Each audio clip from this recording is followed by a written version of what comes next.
All right, folks, welcome back to the Property Couch podcast, and we have got case study day today. And the first one that we're going to cover off is someone who's probably done something that you may have considered yourself. Can we just uproot our life, get in a caravan, and travel across the other side of the country? We work out if they can actually afford to do that. What else, Ben? Yeah, Bryce, in this case, it's people of my age group. We're going to talk to and unpack their story in terms of, yes, people my age also need help too. So we're going to unpack a single female story in their 50s in terms of their choices and opportunities. And they, guess what, Bryce? They need property planning help too. They do. Now, here's the stories that you've asked us to share, folks. We're looking forward to giving them to you. Let's rip into the show. Welcome to the Property Couch, where each week you get to listen to two of Australia's leading experts. Bryce Holdaway, co-host of Location Australia on Foxtel's Lifestyle Channel, co-host of Escape from the City on the ABC, and partner of Empower Wealth Advisory. Ben Kingsley, chair of Property Investors Council of Australia and the founder of Empower Wealth Advisory, named the 2018 and 2019 Property Advisory Firm of the Year. Stay tuned as they bring you the insider's guide to property, finance, and money management. All right, folks, welcome back to the Property Couch podcast. And as I say every week to you, welcome back to the couch to you too, mate. How are you? Oh, mate, it's a thrill to be here. It's obviously what we love doing each week. So thank you for inviting me back on the couch. Now, what everyone's keen to hear, mate, is how was everyone getting together to watch the grand final replay, mate? Was it all that you'd hoped it would be? It was actually, it was a good night. Obviously, a lot more relaxed the second time around. Definitely that the case. And short side story, one of the guys who was there was able to get access to the cup the next day. And so we got some great photos of him and his son holding the cup. So, yeah, it was just lovely. Yeah. So it's all great memories. And now you've pinched the pocket of the Fremantle small forward, so you must be happy. I didn't know whether you'd bring that up, but yes, having Schultz in the team is he's a gun small forward, so wow. Welcome. There you go, folks. That's what it's like to have a destination club on the East Coast and what would you call on the West Coast? Hopefully, we'll become a destination club. Hey, a bit of housekeeping. Pippa webinar coming up on the 24th of October with yourself and Nicola McDougall. Tell us a bit about that, Ben. Yeah, so next Tuesday night, Australian Eastern Daylight Savings Time, 7:30 start. Bit of a Q&A talking about what Pippa is, and then also, a bit of a deep dive into the sentiment survey. So obviously you need to be a Pippa member. It's $5 to join, and then you'll be able to access and register for that. And obviously what we record at the webinar will be on demand later for our members to watch it if they can't attend on the night. Yeah, brilliant. Nice one. And two great minds getting together next week in yourself and Nicola. Always really great conversations. I love being around those as well. So people should check that out. Hey, Ben, just a reminder that we, on the 23rd of October, so when this goes out, it'll be the 19th of October. So in a few days' time, we're going to launch our brand new course, Ben. It's called Unpacked, How to Retire on $2,000 a Week. So here's the deal, right? We've got over 40,000 plus people who have bought a copy of our best-selling book, The Armchair Guide to Property Investing. And a lot of the feedback we get is around Chapter 10, which is the case studies. So what we did is we spent some time unpacking each and every one of those case studies so that people can actually see the assumptions and how it works and how all the moving parts work and what the sequencing looks like. And not only that, because we wrote the book in 2016, so it's evergreen content. We're really proud of the fact that it's evergreen content. A couple of things have changed along the way, Ben. So what we've got is a comparison of 2016, brought it up to date, see what those changes are as well. So there is some significant teaching in that package. And we only launch our courses throughout the year once, Ben, and then we focus on the enrollment with the students that come on board. So just wanted to let folks know that if you want to know how that works and get into the detail a bit more and see how it works behind the scenes, you'll get an insight into how our online simulator works. Keep your ears and eyes peeled out for that launch, which will kick off on Monday, the 23rd of October. So the way you'll be able to be notified, Ben, is go and subscribe to any of our socials, whether that's YouTube, And by the way, our podcasts have been on YouTube, the video version now, for a good maybe 3 months, I want to say.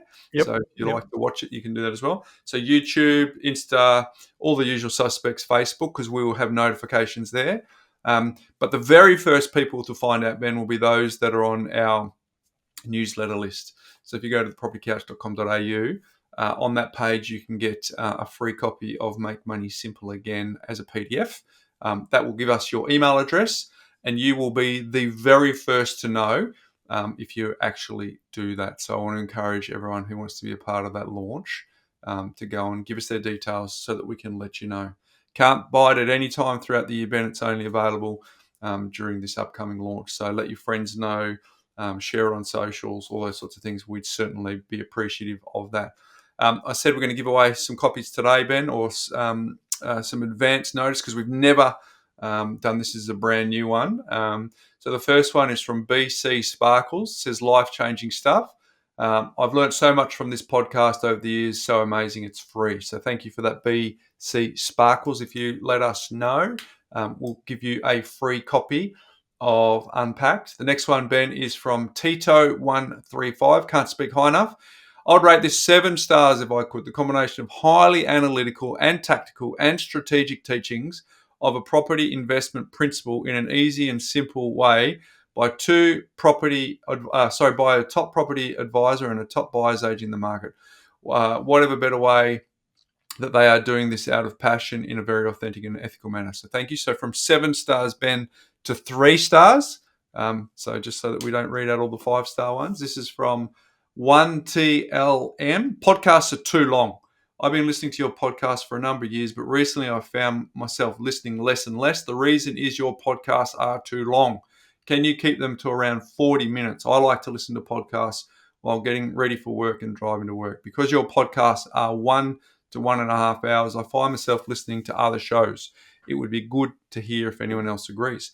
Now, Ben, I think it would be good to hear if anyone else agrees. So we're actually going to put a social media tile up, and we're going to ask you for what your preferred length is. So the reason I read that one out is because Stiggy actually has given us a little bit of feedback too, Ben, and said, listen, that you guys should aim for 60 minutes. So we might not be able to ever achieve the fact that you and I like to speak a lot, Ben, that we'd ever pull off a 40-minute podcast, not like the old days where I think the first one was 19 minutes.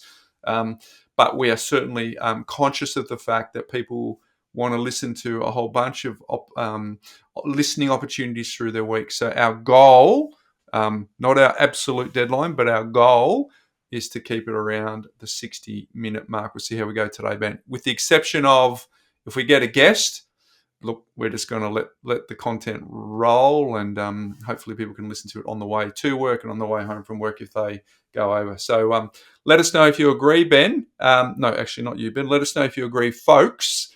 As I said, on our social media, we'll put up so you can give us some feedback on what your preferred length is so that we can get some feedback from our people.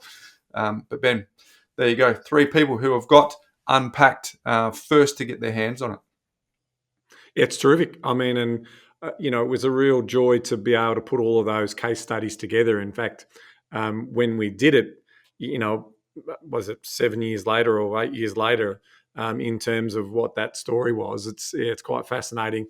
Nothing has really changed in terms of, double income, no kids, a family set, a single person, a younger single person, the nucleuses of the people that we're trying to help is all there. So the times are just different. I mean, if you think about some of the acquisition costs for property back in those days to what it is now, well, that's what we said will happen. That's the power of compound. So you get to see them revised in their newest formats, and I think people will get some real value out of that. If you're a student of property investment, folks, you've got to get your hand on that and check it out. So let us know. And finally, before we kick into today's show, Ben, just a reminder around summer series. If you go to thepropertycouch.com.au/my story, if you've implemented any of our teachings, or if you think something that you've done that can help others do the same, we want you to come and share your story. Our theme for this summer series is, what does money mean to you? So when you go to propertycouch.com.au/my story, there'll be a couple of options for you to let us know, and we're going to feed that and speak to those points in the summer series.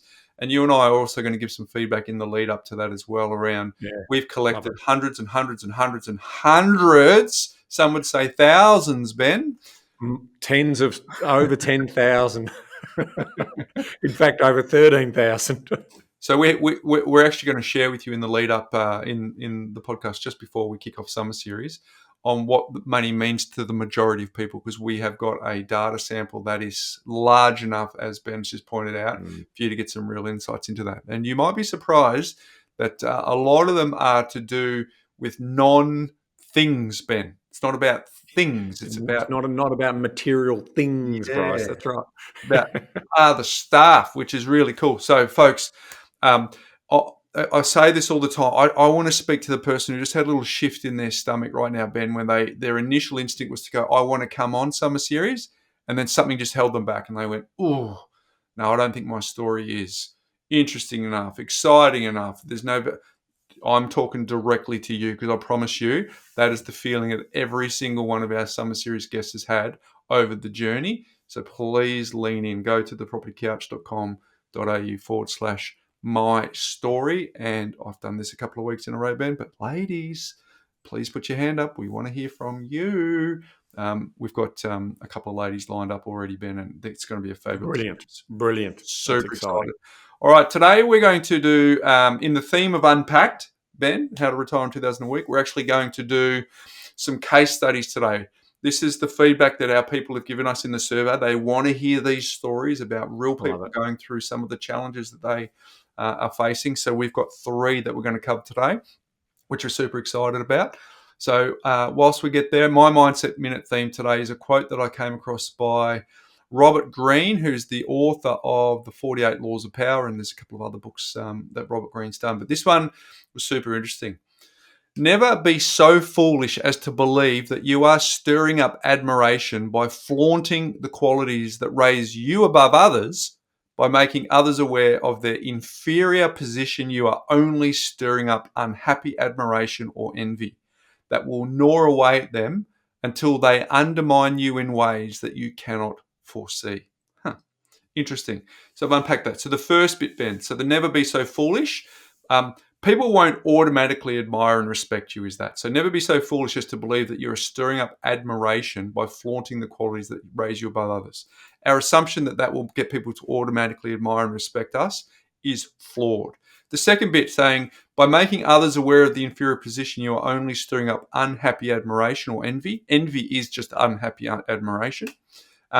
That's creating negative emotions in others, as envy is wanting something that another person has, but envy also creates silent enemies, which goes into this third section where it says that will gnaw away at them until they undermine you in ways that you cannot foresee. So these negative emotions can fester and drive people to take actions against you. So I think the wisdom piece in that statement there, Ben, and it's in the theme of what you and I have been talking about for a number of months now, is be modest and tactful in your interactions with others, as they're not as interested in your stuff or achievements as you are, right? They are not as interested in your stuff or achievements as you are. So how have we tried to do this in practice? I guess you and I have tried to model this, Ben, because when we started the pod, some of the most influential people in the wealth creation space were all about the trappings of wealth, and we want it to be different. If you have a look at the cover of our book, it's got zero similarities to most of the people who like to put stuff on the book. Now, most of them like to put their face on, Ben, so we succumb to that. But quite often there's fancy cars, fancy jets, fancy boats, and so we didn't do that. So we've tried to model that as best that we can on this podcast.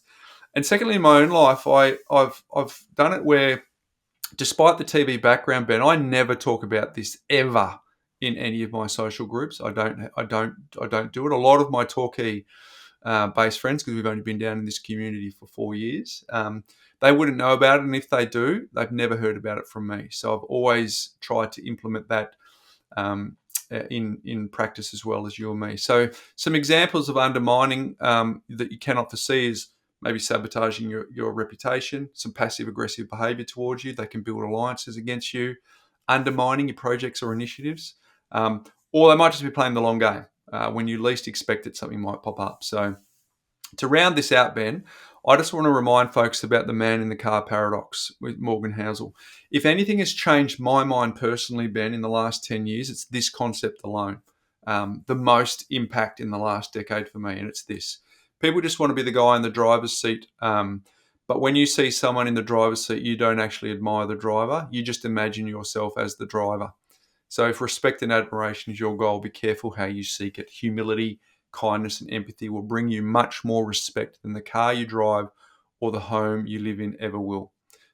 So I think we've achieved this in our own lives with the TPC rather than just possessions as well. So there was a bit in that, Ben, but I like that. I like that that quote. Given that, don't flaunt the qualities above others. Don't make other people feel bad because it may undermine you in ways that you cannot foresee. There we go. Any Yeah. thoughts on that, Ben? Well, mine's simple. Is just get about working hard, living your best life, and I don't really care about how others judge that. I just want to basically have a fruitful and purposeful life. Yeah. And as part of that, and the work that we do here and the work we do in our advisory business is about making change and making meaningful impacts. And if people come and want to talk to us about owning a helicopter and a penthouse in Bali or whatever, it's like, well, we're not the right fit for you. That's not what we do. What we do is help households live comfortable, fulfilling lifestyles based on a couple of investment properties and their super and a bit of delayed gratification. So I think from that point of view, that's consistent with who we are. And so what comes through hopefully in our messaging is consistent with that. And, we're not here about you, building a 20 plus property portfolio. Some will. There's always going to be, that percentage of people who will go after that. That's fine. I mean, that's terrific for them. But in terms of how we think we can best serve and how we're being true to ourselves is just basically doing the work, boring, predictable, and conservatively in a lot of respects because we use cash flow modelling to determine, the risk profile that we want to take, and we just go about doing it. Yeah, boring. Just get to work. I like that a lot. So happiness is complicated, but simplified. It's just a loving family, health, friendship, 8 hours of sleep, well-balanced children, and being part of something bigger than yourself. So actually money doesn't provide many of those other than the time to be actually able to do them. So there you go, folks. Well said, mate. Well said. Hey, thank you, mate. So the first case study that we want to do today, Ben, is all about scratching an itch. So one of our advisors, Amanda Jachowski, has given us this case study. Now, we are not going to be talking to the real names, but we are definitely talking to real circumstances here, folks. So we've protected the innocent by changing. But today we're talking about Brad and Christy. And so just so that you get a bit of an understanding of who this couple are, they're both in their mid-30s with a 2-year-old son and a pregnant with a daughter. So there's no more plans. So 2 children. Brad works in Ambulance Victoria, and Christy is an intensive care nurse who started parental leave during the process of this planning. They live in the Geelong area, Ben, and they have an itch to scratch, which a few people might be able to relate to, particularly in the post-COVID environment, where that scratch is to leave the place that they are, jump in a caravan and go and explore this country. And they actually want to do that and move to the Central Coast of New South Wales to raise their kids. So at first they were thinking of doing the move in maybe 1 to 3 years, but they called us and said, we're about to put down a deposit on a caravan. We're thinking it's now or never, right? So it's never been a better time to actually get super clear on what the ramifications of that actually mean. So with Christy on parental leave for a year and Brad's job very transferable as an ambulance officer or nurse, they really wanted to unpack what this looked like. So that's setting the scene, first of all, Ben. All right. So the problem was that they wanted to solve for was missing the opportunity to relocate now before kids get locked into friendship groups and schools, which is super important, right? It's very difficult to move your kid. It's not impossible, but it's very difficult to move your kids once they're locked into those early school years, right? So their question was, do we sell or keep their existing Geelong home when buying the new forever home in the location? perfectly reasonable question to ask. Because what if they sold that home? Would that be bad for their financial future? And what if the delays, I guess their ambition to invest, what if this delays that ambition to invest, which means that they'd have to work much longer than they hope to? So, Ben, these are all reasonable questions that are floating around in folks' mind. Should I move? What will that impact that have? I'm in a career now. All of the uncertainties in the unknown. So, now, before I throw it to you, I'll just quickly finish setting the scene here. So, the other thing that was going on internally in their mind was, well, and this is the hardest part to work out is what if they actually don't like the Central Coast, and then they sold back where they originally were, where their networks were, where everything was, and then they actually find it difficult to buy back into Geelong, for example. Another thing was, what if they didn't like being in a caravan for 12 months with a baby and a toddler? That's all pretty reasonable. And what if and here's a big one, what if they did this trip that was inspired by the idea of spending time as a family and checking out this wonderful country that we have in the caravan, but then Brad has to work so much that he doesn't actually get to enjoy being a part of the holiday experience. So there's a bit there to decipher, Ben. Oh, there's a huge amount, and credit to them both in their early 30s in terms of making these assessments. Right, you've got one life, you've got one opportunity to get the balance right, and in a way, even though they're not competing interests, sometimes people see them that way: security versus freedom. So this ideal lifestyle, but also making sure that we're doing something that's not too crazy and is going to ruin our future prospects of financial security. Those sort of things do bang against each other's head. So where I want to give these guys kudos is they've already got a principal place of residence in Geelong. So they've started their journey, and this is the practical element of me coming out. They've got a house before they basically started to think about children, and now they're with that security of that home. And yep, look, there is debt on that. They're now starting to push the envelope in terms of how much debt they take on, because obviously caravan, well, that can't be pulled by a normal car. That's got to be pulled by a four-wheel drive. So there's additional costs associated with that. So this is where the challenge now comes in terms of practical thinking versus emotional thinking around what they tend to do. So I think it's absolutely sensible that you'd get an impartial advisor to help you, have some conversations around that and not be too emotional or too irrational, and try and bring it back to some practical outcomes. So I think that's money well spent when you're talking to an advisor, because they're not as invested. They care, but they don't care as much where they're going to make irrational decisions based on emotion. They're going to try and bring some clarity and visibility in terms of what's happening here. So where do we go from here, Bryce? So what's at stake? For this couple, right? Well, first of all, their heads were swirling with a whole bunch of what ifs, So we always say that it's better to trade your life on paper than in reality if you have concerns about being at a fork in the road, because you don't want to take one road, get down there and realise you've got to reverse back and go down the other, lost time, lost opportunity. So They had a whole bunch of those what ifs circling in their head.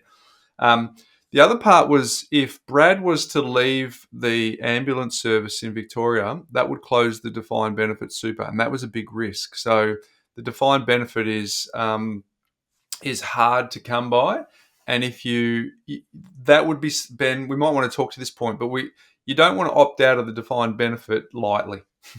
No, you don't. I mean, the risk is the opportunity cost of losing that defined benefit. Like a defined benefit in a superannuation scheme, if anyone's inside a defined benefit, it's the best type of superannuation scheme you have in the marketplace.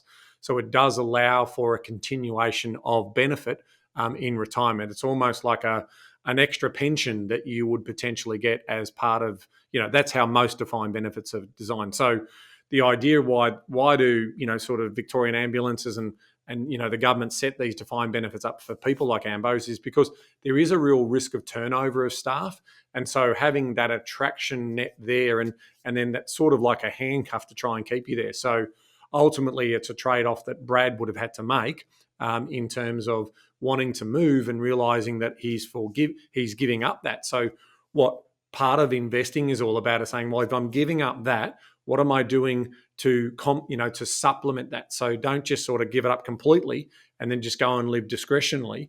What obviously Brad and Christy are going to have to think about is how are they then putting their money to work outside of that so they can cover the financial loss of losing a defined benefit. So for folks who aren't familiar with the defined benefit, quite simply, compared to an existing superannuation fund where you get the earnings in retirement, and when those earnings run out, you start to reduce the capital, and then it reduces over time to zero. The defined benefit is effectively an annuity, isn't it, Ben? Where you're just getting the same amount that happens over and over, and it doesn't have an eating into a capital effect that most of us have experienced through our superannuation. And the bigger the balance you get, the higher that annuity is usually the models of a defined benefit super scheme. So, and then a couple of other things that were rattling around is what would the new job look like in New South Wales for Brad? Would he enjoy it, or does he have to stay in nursing long term? And then here's a big one for Christy, right? Christy wanted to know if her preference when she returned back to work in the first year was to do 4 days a week, but didn't know if that was possible. Did she have to return back full time as well, or 4 days? So here's some really powerful things that they need to know, and they didn't want to jeopardize those results by not having a look at, around the corner, over the horizon to see what happens. So through the process of dealing with Amanda, there was a couple of epiphanies here. One was they realised that 12 months is too long to be trapped in the caravan. So what they decided they would do to overcome that was add a rental property after 6 months, so they could at least know that if they wanted to rent when they get there, they can. They could do it earlier, they could do it a little bit later, but also sort of, front-footed that you and I are both. I do a lot of caravanning, Ben. You've done it just recently for your 50th. You know that it can become a small place very quickly. So that's smart planning there. And also, what they will do is hold and rent out their Geelong place while travelling and rent on the Central Coast first, right? So it allows them to still have exposure in the marketplace whilst they're on the road enjoying that. So therefore, the worst case, Ben, is they can return and the income helps during the trip. So if they decide they want to do a big U-turn, house is still there, and then they're getting a little bit of income along as they enjoy this adventure. Yeah, look, I mean, that's a safety net, and it's a sensible safety net to do it, because the more wants that you're adding to your lifestyle by design, that is going to have an impact on cash flow. So the trade-off in terms of Christy going to 4 days a week is just a loss of income in terms of being able to manage debt and potentially be able to make your money work harder for you. So the idea behind these epiphanies is we're thinking about scenario modeling where it's like, well, is that practical? Young family in a caravan for an extended period of time, no one getting any sleep if the baby's unsettled. Like, how does that go for, mental health? All of those things are all practical things. So bringing these types of scenarios in just allows the couple to make the invisible visible and see whether we can afford it or not. And so, that comes back to your point about scratching that itch. Is this plausible? Is it possible? And how risky is it? Is it all being unpacked as part of this particular story? So is it plausible is a good point that you raised there, Ben, because what we realised is that holding on to their current home as an investment property and buying a new home in the new location wasn't going to work for them because the costs were too high. So therefore, they had to pivot. So and of course, where would because all of their equity sat in the home, so they had a lot of lending against that equity, right? So being able to secure a deposit to buy the new home in the destination location was going to prove difficult if they tried to keep that as an investment property, Ben. So that wasn't part of the planning. Yeah, no, and the other critical thing we need to understand here is that caravans, if you want a modern caravan, you're out of pocket around 60 odd to 100. I mean, you could spend 150, 200 grand on some vans these days, right? So if you're looking at the caravan 4-wheel drive combination, you're talking a 6-figure commitment. Now, if you've also borrowed money as part of that 6-figure commitment, well, that's killing your borrowing power. And, like remembering that, and everyone says, caravans are hold their value, and in some cases they appreciate. That is in the current stage of the population cycle where there's a lot of baby boomers coming through. But in 10, 20 years, caravans will be everywhere and their values may not last. So that's something you've got to be thinking about, similar to cars. They'll ultimately depreciate by around 16% per annum. So what the trade-off here has been for Brad and for Christy is they want the car, they want the caravan, they want to maintain that, and it gives them flexibility about the lifestyle they want to live.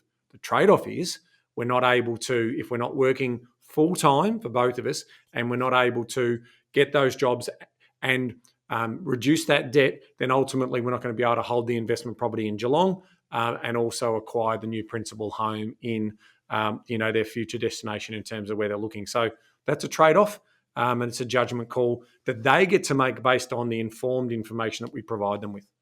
Yeah, true. So, so they couldn't keep the Geelong property as investment property, but they could plan to buy a home in the new location and then get an investment property with all the right attributes and still come out in a strong position in the future. So, and here's the beautiful thing, right? And it's a point that we've been speaking to a fair bit on our recent episodes, Ben, is for them with their super funds, all they need is one great quality investment property to reach their goals.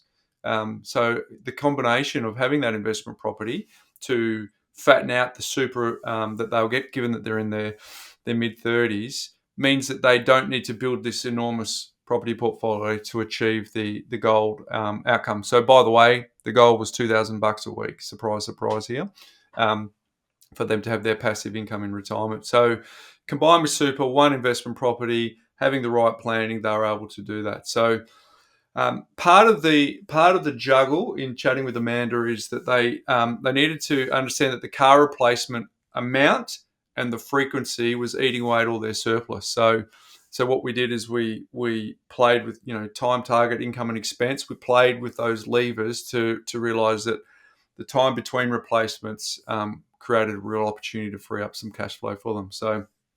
And here's a couple of other things too. They understood that Brad could work part-time. So he got a clear salary goal. That plays into the question that was rattling in their head. Will he be working the whole time whilst we're away, or will there be time for us to do this together? So the answer is that they could still do that together and have that family, that quality time together. And the good news is that Christy could do 4 days a week for the first year if they kept their rental property cost. We set a budget of $600 per week or below. So again, Ben, just getting some real clarity around some of those big rocks that people want to understand, so that they can do it before they make the commitment to proceed. Yeah, and Bryce, the trade-off here was the result was that they would need to sell the Geelong property within sort of the next 6 to 12 months, because ultimately having the new baby, the new daughter coming along, and then wanting to have a bit of that family time, and their decision to basically have more quality time together meant that we weren't able to continue to hold on to that owner-occupied property. So they would cash out of that, and effectively that would allow them to have the money that they needed and the buffer that they needed to have a little bit of sort of flat cash flow, maybe even negative cash flow at that time, as opposed to some people might have said, well, that's too much of a trade-off for us, so I'm going to keep working those hours. But let's come back to what their purpose was. Their purpose was to travel the coast and spend time and create memories as a young family and try and find the next destination where they want to, put down roots and have that lifestyle by design. So that's the decision that they have to make. So it meant that in terms of selling up and cashing out of their Geelong home, but there was going to be a period of 3 to 4 years before they were able to then get back into full-time work, which meant that they had the borrowing power to buy a property in that sort of 850 sort of range, use the proceeds of the sale of the home that was still remaining. And in this particular case, they're in the medical area, so no LMI for lending up to 90%. So that would then allow them to acquire that particular property, have some provision money aside for some renovations and tied it up to what they want it to look like. So you can start to see the story that's playing out here. With every decision, there is definitely a trade-off in some of these particular stories, and that had been the trade-off, because theoretically what your gut tells you is, well, I want to hold on to that property as long as possible until we recycle that property into our new principal place residence. We weren't able to do that because from a modeling, the customer decides ultimately in terms of how they want to play that out. So we just show them the pros and cons of that, and if it's still plausible, to Bryce's point before about optimization, they were able to do it, and they were comfortable with that. That gave them the freedom, the leisure time that they were looking for in terms of being able to do that. And they also know that they're in highly employable industries of nursing, so they know that they will be able to pick up work. So there's a lot of upside with the more time that they want to work and the more hours that they want to work in nursing. There is a real upside for them to increase that income and accelerate this outcome, to their liking. So this is giving them the roadmap forward, but there's still a fair bit of upside depending on how much leisure time they want versus how much time they want to start earning. And a clear line of sight. They're in their mid-30s. So what they decided they'd do was the trip and the relocation was something they just had to do, right? So they scratched the itch, right? So, and what they were willing to do was work hard and upskill to have the lifestyle that they want as well. So very clear on line of sight on what that looks like. So what did we do? We went through literally just a list of priorities, went through them one by one, and pulled all the levers that we can pull now. And we talked income, expense, time, and target. So there was a lot of those conversations. And so pulling those levers meant that they could decide which one they want to do and which priority. So, but here's one of the things that we worked out through this process. Doing too many of the priorities at once broke their cash flows. Mm-hmm. And that's important. So, and by being able to identify where the breakages in those cash flows will come, because to give some insights to the folks who are listening to this, there's two fundamental things we look at. There's a whole range of things around LVRs and break-even points, but there's two fundamental things that we look at. One is the monthly cash flows that people have, because the fundamental of spending less than you earn is a principle that we live by.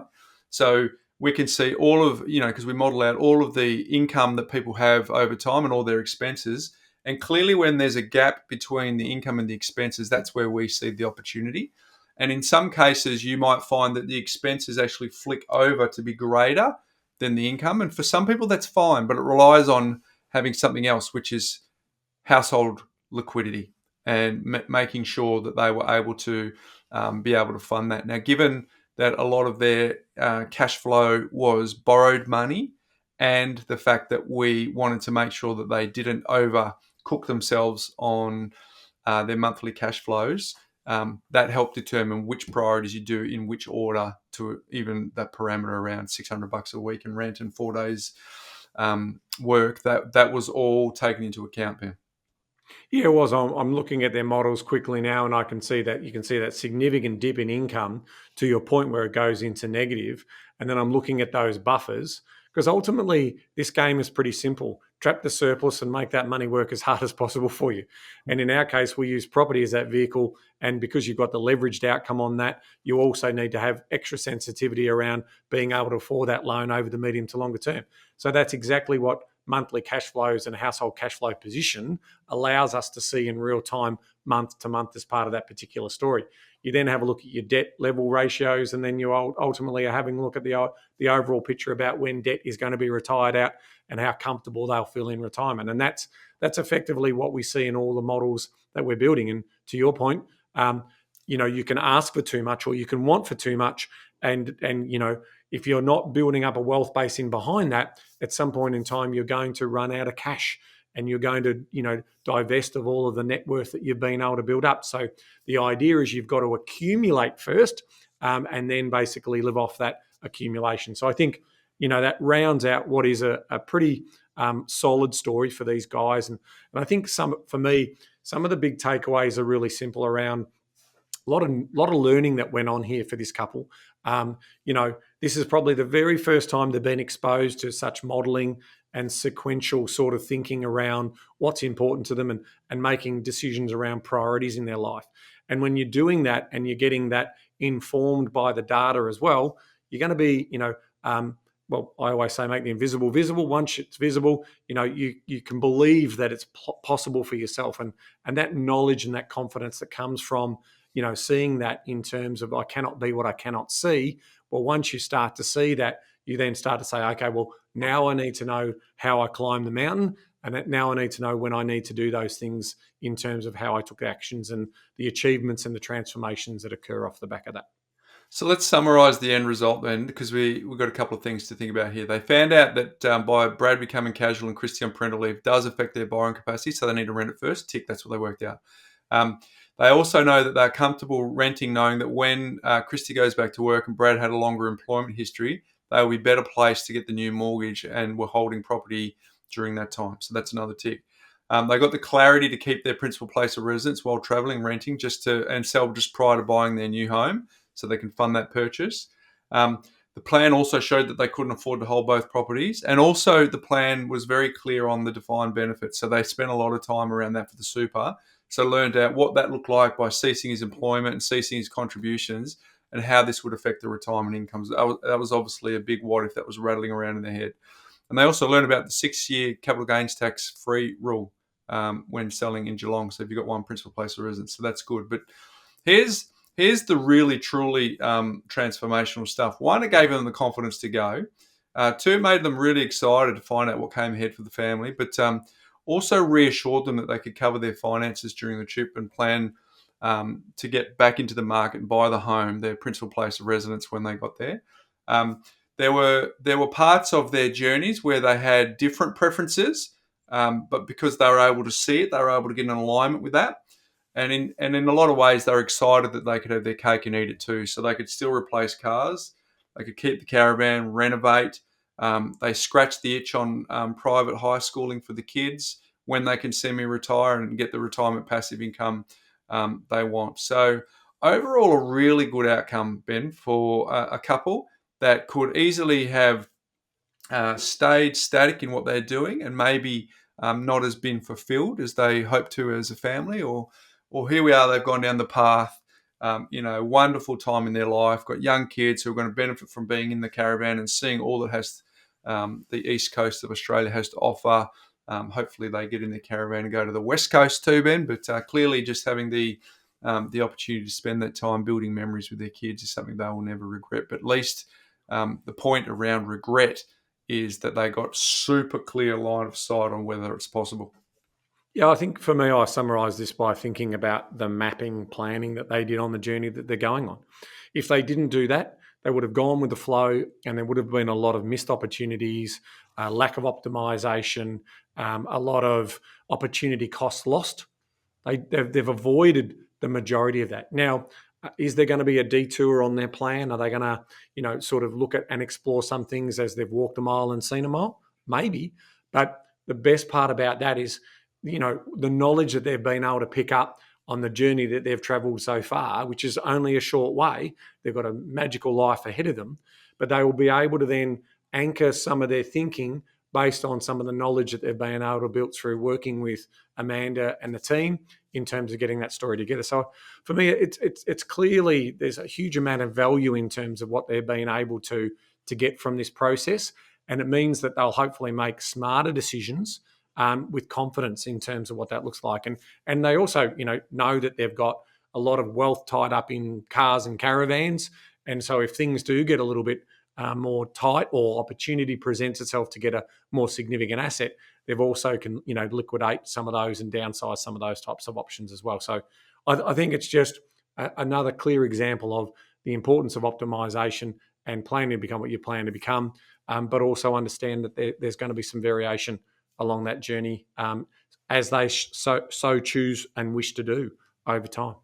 And importantly, Ben, 73% of all property investors, according to the Australian Bureau of Statistics, buy one investment property. So this plan said they only needed to buy one investment property. So well and truly in the lane of not having to be an outlier to achieve what they want to achieve, which is good. All right, the next one is the theme. This is from one of our advisors, Polly Chu. And it's older demographics need help too, Ben. So what's interesting is again, circumstances are real. Change the name to protect the innocent here. So we're going to talk to this client as Linda. Linda's single. She's a full-time zookeeper and runs a dog training business and wants to plan for retirement. So currently Linda is 54 and wants to stop working at the zoo at 65. So we've got 11 years there. She's currently renting in Sydney, close to Taronga Zoo. And although she has one investment property, which was previously her owner-occupier property, she wants to live in her own home in the Southern Highlands, Ben. What a wonderful part of the world that is, in retirement, but is unsure how to get there. So at the time of the original conversation, Linda had credit card debt. She had a car loan. And in her own words, didn't have strong management because I didn't know where my money was going. But here's the bit of feedback for you and me, Ben, which is why we're excited to talk to Linda's story today. Is so she listens to the podcast, and we tend to focus a lot on young mid-30s, but those outside that demographic need help too, which is interesting. And we always say it's never too late to start. So I think Linda can be a shining light for a lot of people on what this looks like. But Ben, just initial thoughts before we kick on Linda's story around how amazing it is that she's looking to make sure that her retirement is well thought out and well planned. Well, it's a classic case for Linda, who's identified that she has a shortfall in knowledge and is lacking confidence because of that shortfall in knowledge.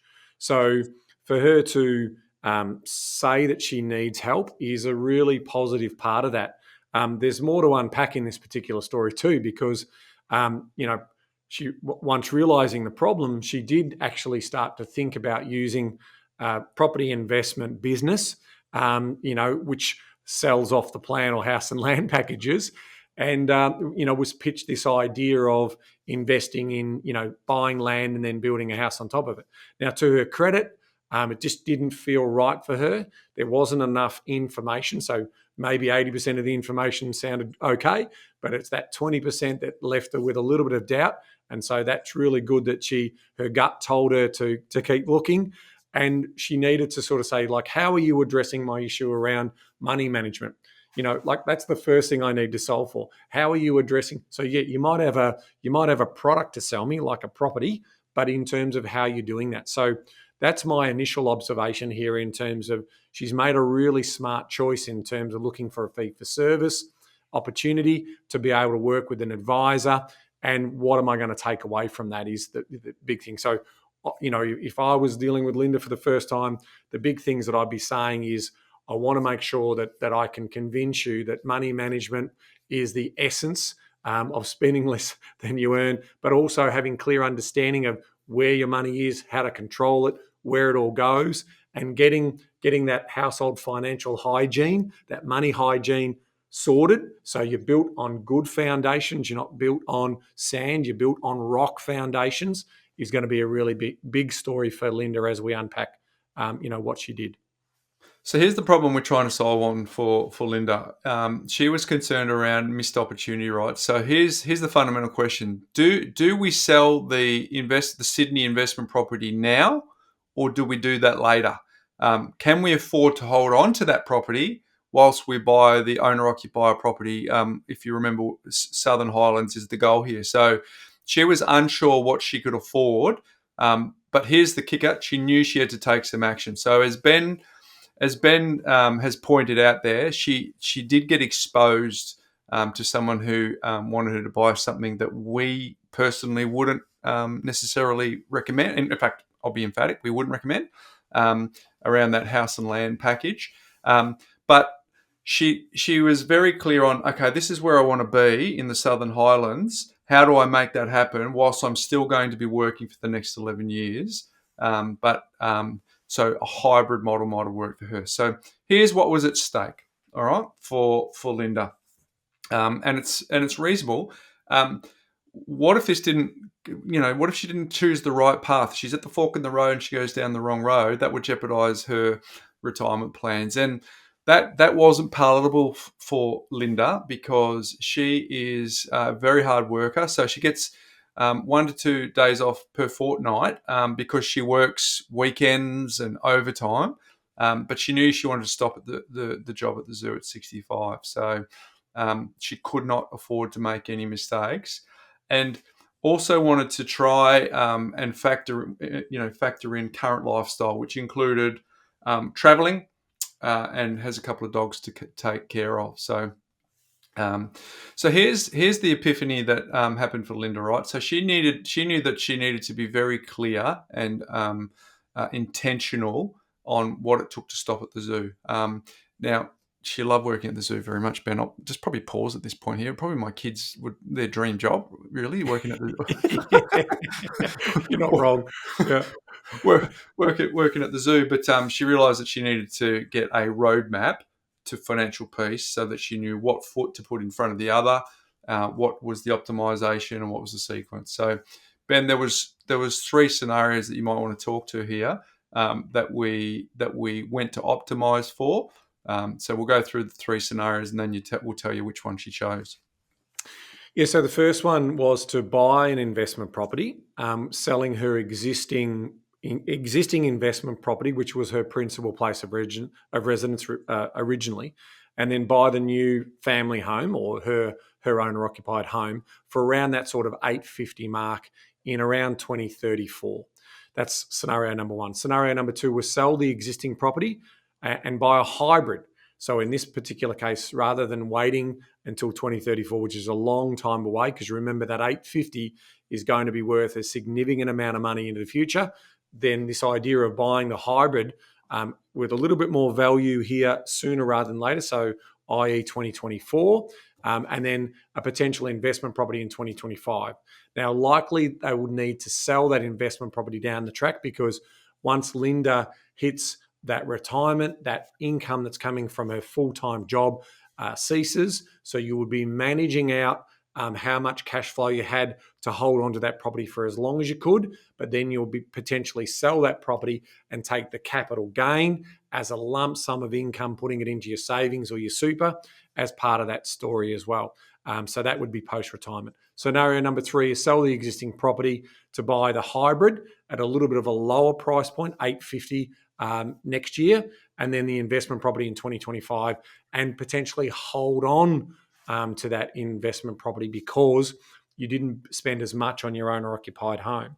Now, before we talk about what scenario that she ultimately settled on, what is really important, and this comes to the point that we'll be saying to anyone who is aging gracefully and in their early 50s, which I can talk to now, the most important thing that we should always remember is owning a principal place of residence is really helpful when it comes to the way in which the government looks after you, right? So if we think about if you have an investment property, we know Linda was renting in Sydney, so her scenario was around the wrong way to be able to get some benefit because your principal place of residence is protected in terms of any means testing that's done by government and any support services that are provided. So we would always argue for those people who haven't been on a long-term rent vesting journey, who have built up a significant amount of wealth, that we would always love to see them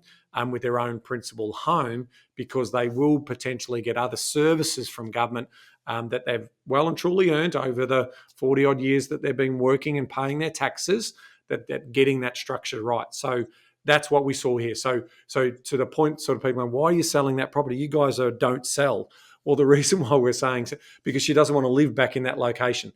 Like she wants to ultimately retire in the location that she wants to live in. So we want to make sure that she gets the big rock in the jar being that own home for her and her dogs, and then we can build around that in terms of the wealth creation. So if we build context for that, Ben, you probably know this better than me, but for where she is in Taronga to Southern Highlands is probably a couple of hour drive, isn't it? Just for those people who don't know that. Yeah. Well, even with traffic, it's a minimum couple of hours. You don't get a good run there any time these days. Yeah, because you're on the north side of the bridge and you've got to try and get down to the south side. So, So here's a couple of things before we reveal those three scenarios. The process highlighted to Linda, and this is a real powerful epiphany, right? That the longer that she left the owner-occupier purchase, the more expensive this would be from two parts. One, the CGT that would need to be able to pay on the investment property, and the cost of the owner-occupied residence, which not only means a high level in, but it also means that the amount of debt that we would have to be able to buy that would be higher. And given that we want to get to retirement with minimal debt, if any, on our principal place of residence, that was great for her to see that. And secondly, although Linda wasn't 100% set, highly motivated to go to the Southern Highlands, but not 100% set, this nudged her to consider as an option because it further confirmed all the initial ideas that she had from that initial chat to show what a realistic strategy looks like. So, all right, Ben, here's the drum roll. Which of those three scenarios that you talked to did Linda actually do? Yeah, so obviously in doing the research in terms of what type of property that she may be able to buy in that particular location, it was pretty clear that 850 was just shy of the sort of asset that she would want to enjoy her time living in her new retirement location. So scenario 2 was the accepted scenario. So it's $1 million was a more realistic price point. And then, the idea was to work on that priority list. So maintain that income. So we're circa dropping, sort of 6-figure salary working in a zoo at 65. And then, basically having a smaller income when she's doing her part-time work through her dog training business in terms of what that looks like. So the other important point here is it also was set, we always talk about income, expenditure, time and target.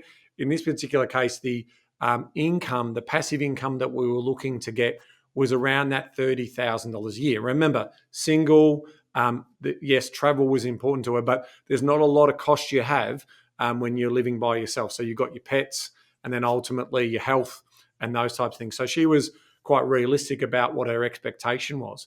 Now, in looking at her model, it's really clear that, that there's a really good story in for her in terms of, I would argue that because she's got her principal place of residence, that's going to have an enormous amount of value in it. So she's going to be asset rich, maybe cash flow poor when she's in her 70s and 80s. So there is going to be some flexibility in terms of how she might want to realize that if she wants to ratchet up that income for any degree. So I see some really comfortable numbers in that sort of 20 to 30 year period after purchase that she's, got good savings.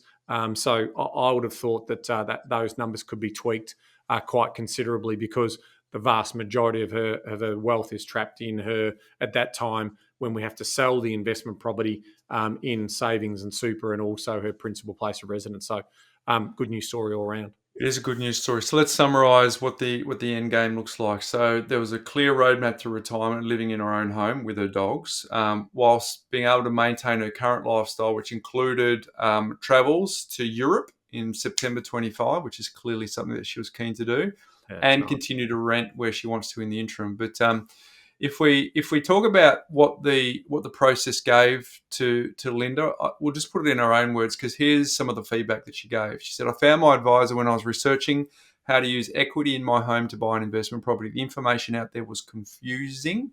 Then I found the Property Couch podcast and bought the Armchair Guide to Property Investment book. Soon after I booked a conversation with my planner. I only wish I'd done this sooner, like years sooner, as I'm now only 11 years from retirement. Regardless, a plan was developed for me that will get me to where I want to be.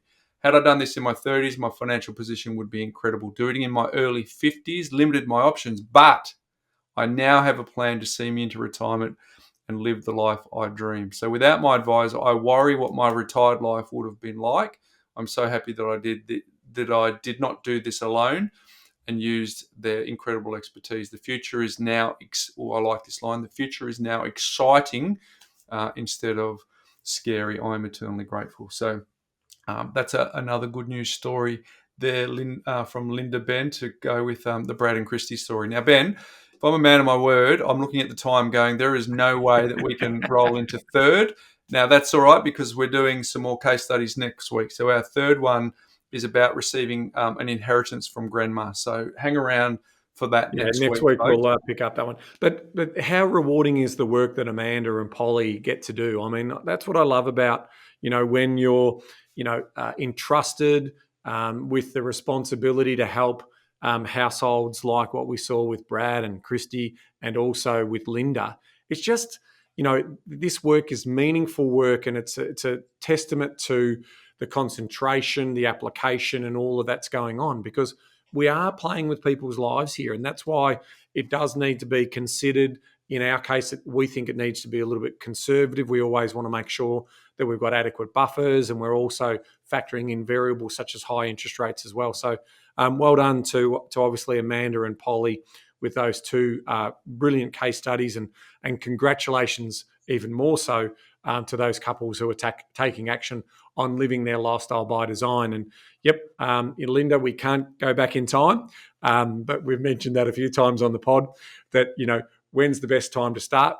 Well, usually it was 10 years ago. When's the next best time to start? It's actually today. So for those people out there who are thinking about, what it means to you to be able to transform your situation and get confidence around that. And, if I finish off with some of the other feedback we got, Amanda's now using Money Smarts. Sorry, Linda, my bad. Linda is now using Money Smarts. She feels in control of her money. She's using the More platform to do.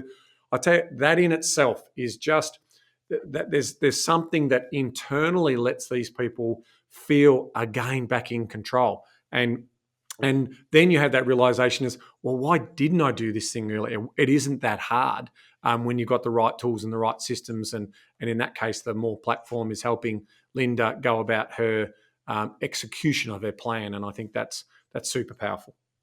Ben, rarely do this, but I'm incredibly passionate about helping people go through the process that we've just spoken to today. So if anyone would like to scratch that itch of just seeing what it looks like for them, just go over to our business, empowerwealth.com.au. On the homepage there, you can just leave the details and just come and chat to one of our team who you've personally mentored everyone throughout that team. So what you're hearing from our voices here, you're hearing from our team. And just go and have a conversation and see what that might look like. So, and we take all the risks too, Ben. So what we say is, if you go and speak to them and you engage to get your plan done, and we have a money back guarantee, so you can come in and just go on the inside and just have a little squiz under the bonnet and see what it looks like. I'm incredibly passionate around property investing. It's the property investing planning. It's the reason why you and I are in business some 11 years later, Ben, because when you first showed me that, I said that was the missing piece, and that is a genuine fact. So people being able to model cash flows and see what it looks like and have a look around the corner. It's just, we started the podcast because so many people kept getting burnt, Ben. If you can actually see what your life looks like on paper, like these two couples or these two clients have done, you get to make really good decisions. So in order for us to stick around our time goal today, Ben, because today is not the day to blow out, given that we're close to blowing out, so let's wrap it up. My life hack today is around finishing books. Now, I read a lot of books, Ben. I know you do too. But I probably I don't finish a lot of books. So I start and get to the middle of heaps, but in order for me to help finishing books, because it's something that's playing on my mind, I came up with this little hack. I came across this little hack, and I think it's really good. So a little trick to keep your attention: finish chapters. Don't stop in the middle. So completing a chapter gives you positive reinforcement. It keeps you going. So if you meet a tough chapter, finish it so you can start fresh on the next one. I reckon that's good, and I've started doing that. So even when I'm ready to put the book down, I just push through to the end of the chapter. I think I'm a little bit like the current generation, Ben, where books are a little bit slow, particularly when you're reading, particularly when you can listen to one, or sometimes I like to go and listen to the author talk about their book because I usually get the key takeaways I can think of, but committed to finishing the book. So there you go. There's my life hack today, folks. If you suffer from the half-read book disease that I do, make sure you don't stop in the middle of a chapter. Make sure you push through to the end. Ben, what's making property news? Yeah, I thought I'd just double click on, where the change in rental is happening at the moment. I think it's really important to understand. So there's still a lot of news out there about that rental increases are continuing to keep going. But again, this is a clear reminder around markets in markets. So just quickly, let me give you the total of the 12-month change in rental supply in a couple of markets. Hobart is 24.5% in terms of total listings over the last 12 months in change. So that's up. So that's higher supply. And so that's resulted in their vacancy rates of 2.5%, which is the highest across the country. But what's also interesting about that is that it's meant that in terms of actual rental, what you can charge, that's actually down 2.7% over the quarter and 1.7% over the year. So this whole idea that property investors can just charge what they want to charge, no, it's ultimately a situation of supply and demand. The only other market where we're seeing across the country where the rental demand, or listings, I should say, total listings of rental properties is also in positive territory is Canberra, which is around 10%, 9.9%. Funny that they also too are experiencing a drop in rental yields and rental at basically median rents. So that's just basically showing you that it is a product of the market, of supply and demand, the economics associated with that. And so that's also falling. Now, you might also argue at vacancy rates of 1.8%. Traditionally, you might be thinking that's putting pressure on rents on the upside, but it doesn't help when you've got a government who enforces a rental cap. So that's probably also playing in to their negative number as well. So just a little bit of a takeaway on the data for this week, mate. Nice. Hopefully the community benefits from getting that intel. Thank you, mate. So again, thank you to our two our client circumstances. We've obviously kept their names separate, but their circumstances were brilliant opportunities for us to showcase some of the great decisions that people get to make if they do things well. So, mate, before we go, and just a reminder, folks, we already had planned to do more case studies next week. So that third one that we promised will definitely be next week as well. But until next week, Ben. Knowledge is empowering, but only if you act on it. See you next week, folks.